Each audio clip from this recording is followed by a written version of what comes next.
Prečo nepoužívať vysokotlakové čistenie?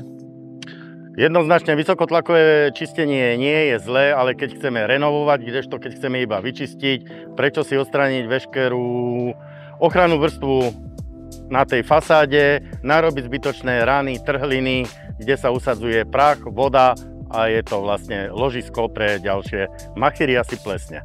Kto je Bomba fasáda?